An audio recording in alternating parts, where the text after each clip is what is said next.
कुछ समय पहले अभी मेरे पास कई सारे बच्चे आए, अलग अलग समय पे आए। कुछ लड़के कुछ लड़कियां।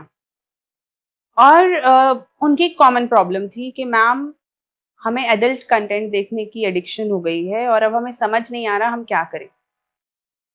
और तब मुझे रियलाइज हुआ कि ये यंग जनरेशन के अंदर, हो सकता है बड़ों को भी, ये प्रॉब्लम एक फेस करनी पड़ती हो।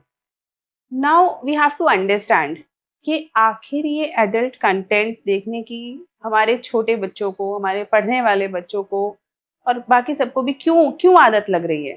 तो इसकी थोड़ी साइंस समझेंगे तो शायद हम इसे बेहतर डिकोड कर पाए, क्योंकि इसका असर सिर्फ हमारे इंडिविजुअल हेल्थ पे नहीं पड़ता, हमारी फैमिली लाइफ पे पड़ता है, देश पे पड़ता है और एक इंटरनेशनली ह्यूमैनिटी पे भी पड़ता है।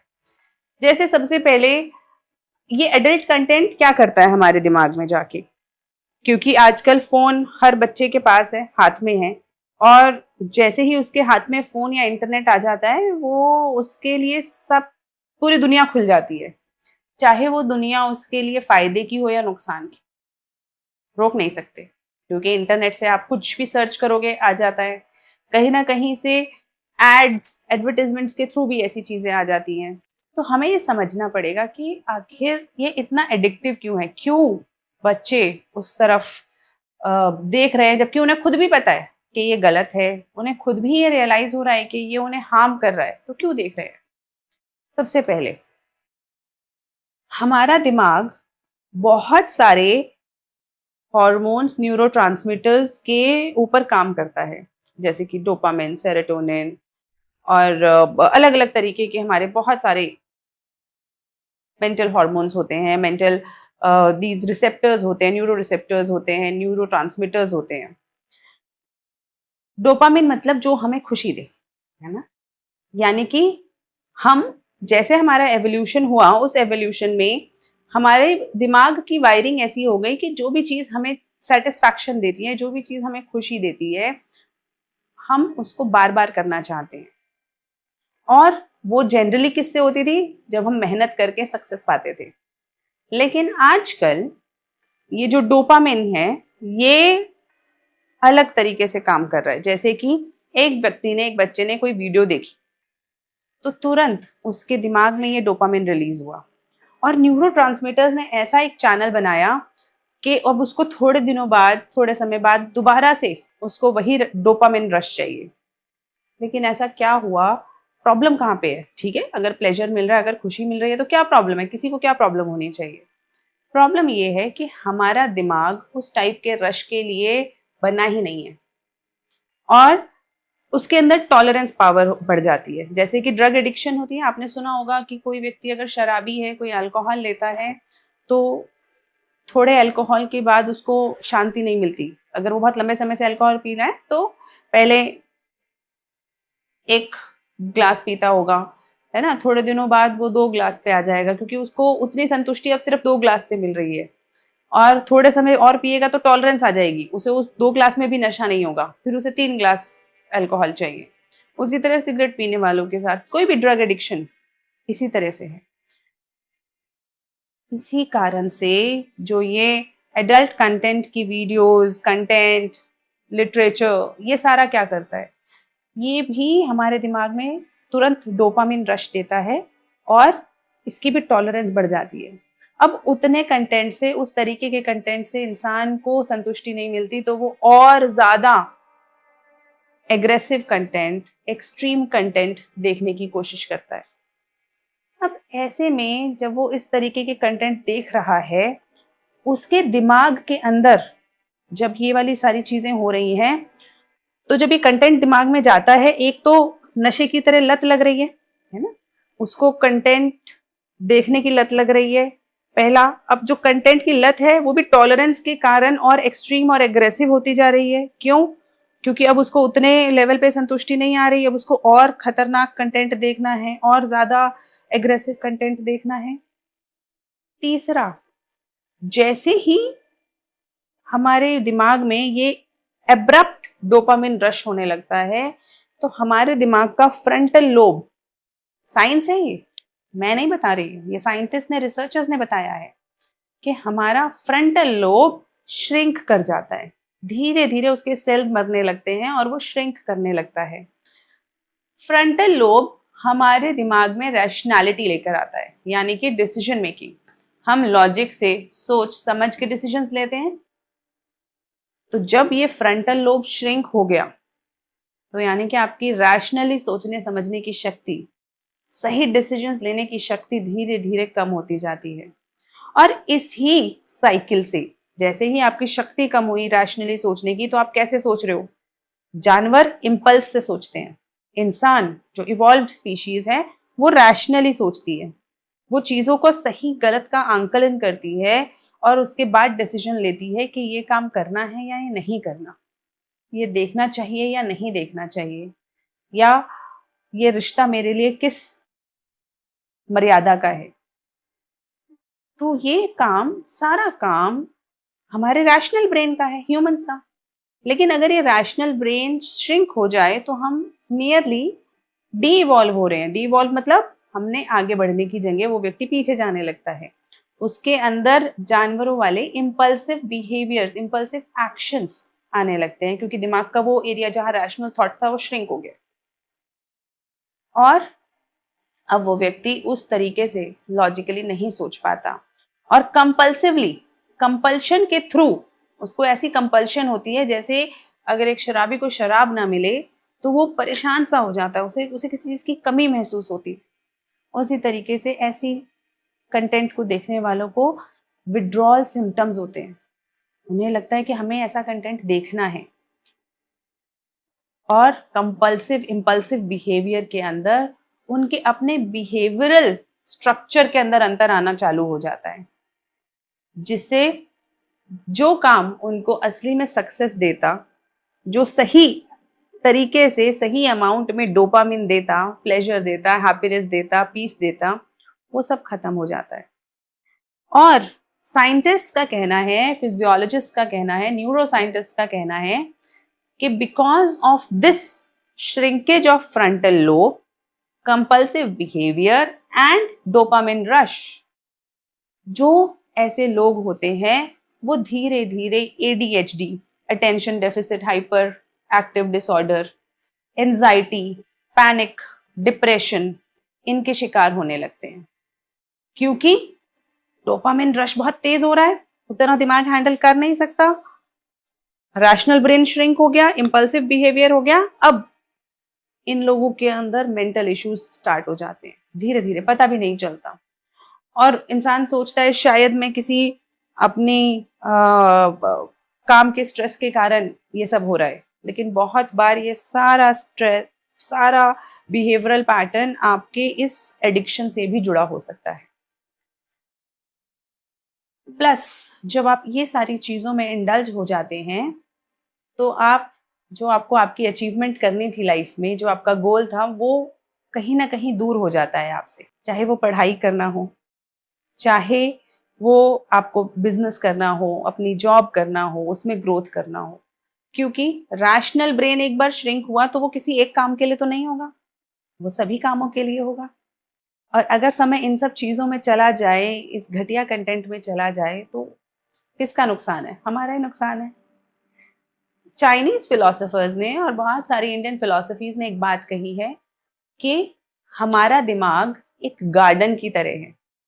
गार्डन होता है ना, उसकी तरह है। वहां हम अगर अच्छे फूल उगाएं, कुछ हर्ब्स उगाएं, कुछ खाने पीने की चीजें उगाएं तो कितना अच्छा लगता है ना, सुंदर लगता है, खुशबू आती है।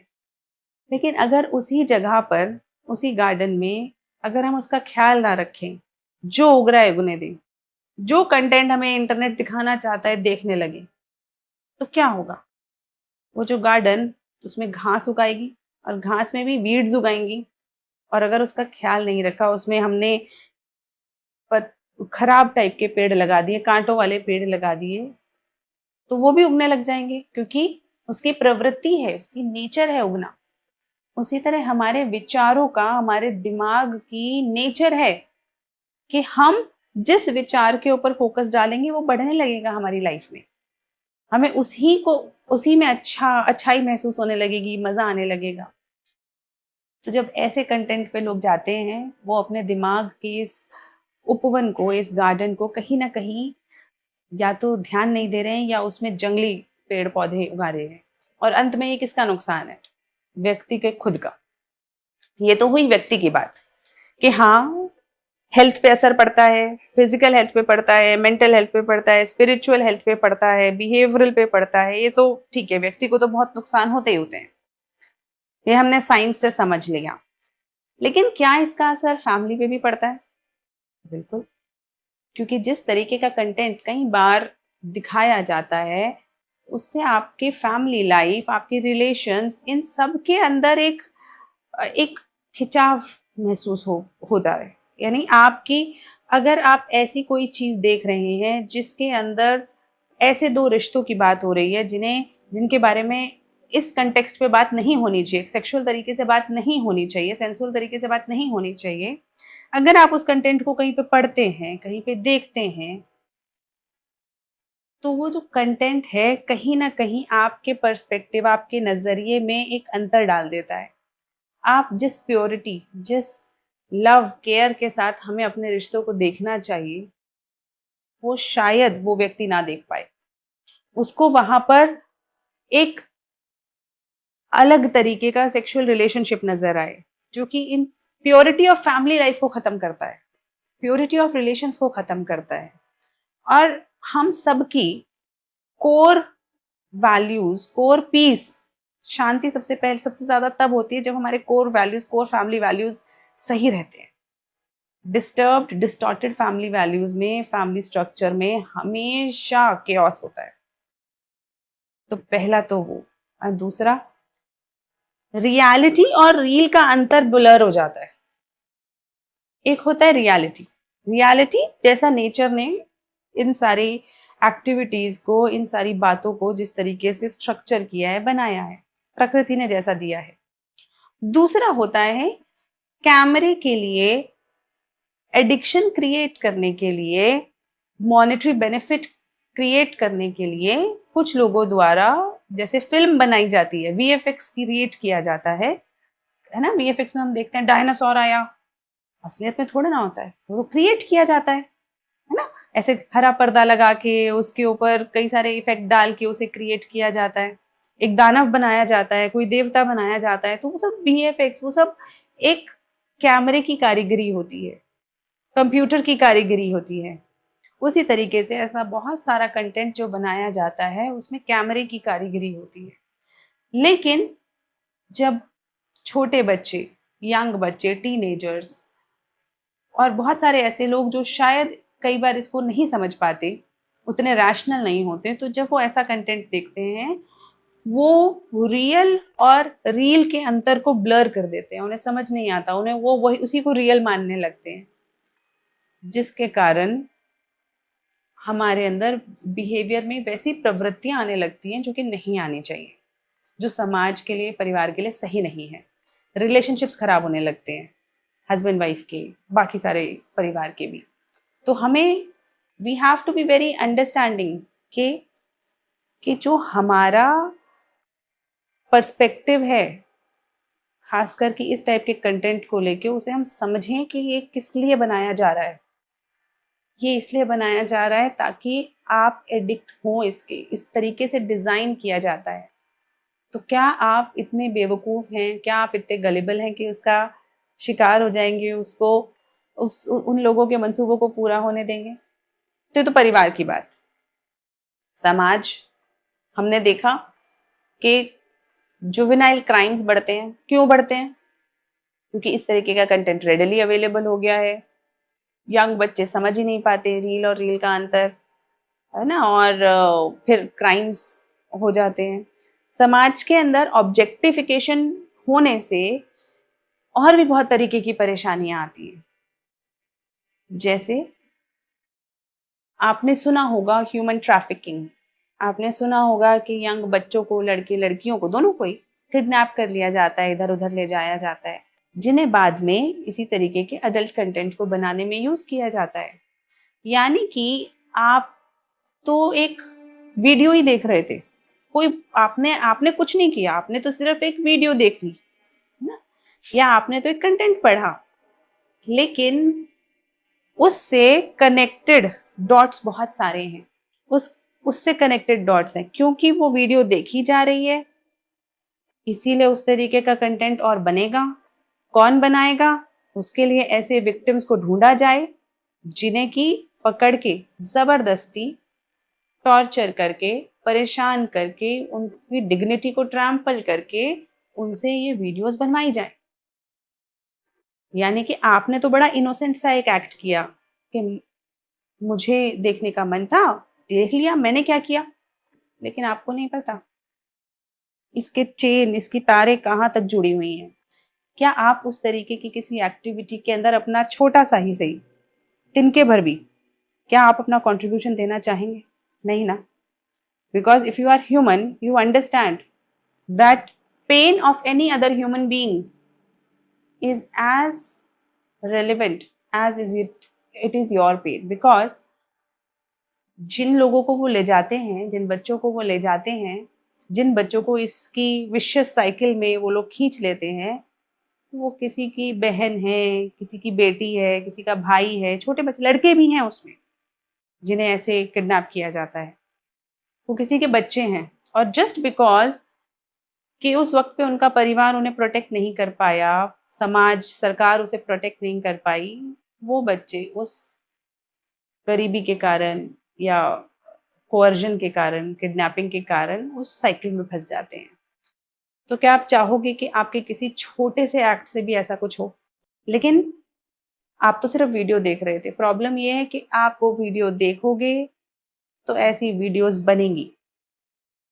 क्यों बन रही हैं ये वीडियोस? आपको पता है? क्योंकि अगर आप इंटरनेट पे जाके सर्च करोगे, इंडिया के अंदर सबसे ज्यादा सर्च किया जाने वाला कंटेंट इस वक्त अडल्ट कंटेंट है। और इंडियंस जितना कंटेंट सर्च कर रहे हैं, वर्ल्ड ओवर जितने लोग कंटेंट सर्च कर रहे हैं, उसमें दूसरे तीसरे नंबर पे इंडियंस आते हैं जो इस टाइप का कंटेंट सबसे ज्यादा सर्च कर रहे हैं। सबसे ज्यादा सर्च कर रहे हैं। यानी कि हमारा भारत का बच्चा, भारत के लोग अगर इस टाइप का कंटेंट सर्च कर रहे हैं, तो क्या हम सब जो समाज के लोग हैं, क्या वो ही उस ट्रेजेडीज जो होती हैं, वही जो ह्यूमन ट्रैफिकिंग जो होती है, क्या उसके जिम्मेदार नहीं हो रहे हैं? आपने एक छोटी सी वीडियो देखी और उसके कारण एक बच्चे को उठा लिया गया। Isn't it disheartening? तो जब भी आप वो क्लिक करने वाले हो उस कंटेंट पे, एक बार दोबारा सोचना है। अच्छा, देश की भी बात है इसमें, पता है आपको? और सिर्फ समाज ही नहीं, देश के लिए भी बहुत खतरनाक है, क्योंकि ये बात सिर्फ हमें तो नहीं पता कि इंडियंस ऐसा कंटेंट ढूंढ रहे हैं, हमारा यूथ इस टाइप का कंटेंट ढूंढ रहा है, ये तो सबको पता है। तो यानी हमारे दुश्मन को भी पता है।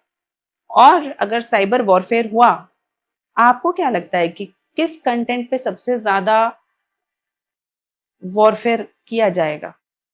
कहाँ सबसे ज्यादा वायरस छोड़े जाएंगे कि इंफॉर्मेशन ले ली जाए, वीडियोस, फोटोज जो आपकी पर्सनल हैं, पर्सनल जो आपके फ़ोन पे हैं, लैपटॉप्स पे हैं, उन्हें ले लिया जाए और मिसयूज़ किया जाए? कहाँ से आपको लगता है वो वायरसेस सबसे ज़्यादा आएंगे? इस टाइप के अनप्रोटेक्टेड कंटेंट से। तो it's a national security threat. आपको पता है कि सरकार ने कुछ वेबसाइट्स वगैरह को बंद करने के लिए भी कोशिश करी है, क्योंकि they are so harmful to the psyche of the youth that it can create chaos. तो नेशनल सिक्योरिटी थ्रेट है। जैसे ही कोई टेरर अटैक होता है या कोई सिचुएशन आती है, हम एकदम तुरंत देशभक्त बन जाते हैं। हम्म, लेकिन क्या, जब आप एक ऐसे किसी कंटेंट पे क्लिक कर रहे हो और आप एक थ्रेट क्रिएट कर रहे हैं अपने लिए, अपने आप को वल्नरेबल बना रहे हैं इस टाइप के नेशनल सिक्योरिटी के प्रॉब्लम से, साइबर प्रॉब्लम से रिलेटेड, तो तब तब आपको महसूस नहीं हो रहा कि ये गलत कर रहे हैं आप अपने देश के साथ? तो don't click that content. It's a national security threat. And in a larger view, we have to understand that we are an evolved species. हम एक इवॉल्व्ड स्पीशीज हैं, हम ह्यूमंस हैं। And if because of some technological innovation we go back. हमें वापस तो नहीं जाना चाहिए ना, अब तो और एवोल्यूशन की तरफ जाना चाहिए। तो क्यों हम अपने रैशनल ब्रेन को बंद करके इम्पल्सिव एनिमलिस्टिक ब्रेन को एक्टिवेट करना चाहें? So we have to understand कि ये एक एडिक्शन है, जिसका पूरा का पूरा जो साइकिल है वो हमारी न्यूरोसाइंस को जज करके क्रिएट किया जाता है। न्यूरोसाइंस के कारण ऐसा हो रहा है, इसमें आपकी गलती नहीं है। क्योंकि उन बच्चों से बात करके मुझे ये भी महसूस हुआ कि ज़्यादातर बच्चे गिल्ट फील कर रहे थे। They were feeling very bad about it. उन्हें बुरा लग रहा था, उन्होंने वो कंटेंट देखा और उसके बाद उन्हें बुरा लगा, तभी तो वो आके मेरे सामने रोए, मेरे से बात करी, नहीं तो क्यों करते। यानी कि गिल्ट फीलिंग इसलिए आ रही है क्योंकि आपको भी पता है गलत है, लेकिन वो कंट्रोल नहीं कर पा रहे हैं। Just like an alcoholic or a drug addict, now we have to understand कि जैसे वहां पे विड्रॉल सिम्टम्स आते हैं, वैसे ही जब कोई व्यक्ति ये कंटेंट देखना बंद करेगा तो धीरे धीरे उसको भी विड्रॉल सिम्टम्स आएंगे, उसको भी परेशानी होगी, क्योंकि उसको आदत है ऐसा टाइप का कंटेंट देखने की, तो उसको बार बार मन करेगा। लेकिन अगर उस समय पे जो व्यक्ति ऐसा कंटेंट देख रहे हैं वो अपने आप को कंट्रोल कर ले, तो धीरे धीरे हमारे दिमाग के अंदर एक और बहुत बढ़िया कैपेबिलिटी है, कैपेबिलिटी टू फॉरगेट। जैसे अगर हम अपनी मसल्स को यूज करते रहते हैं तो मसल स्ट्रांग होती रहती है, लेकिन अगर यूज करना बंद कर दें तो क्या होता है, आप कुछ समय बाद मसल वेस्ट होने लगती है। ये कैपेबिलिटी है हमारी बॉडी कि जो चीज़ हम यूज करेंगे वो बढ़ेगी, जो चीज़ यूज नहीं करेंगे वो धीरे धीरे घटती जाएगी।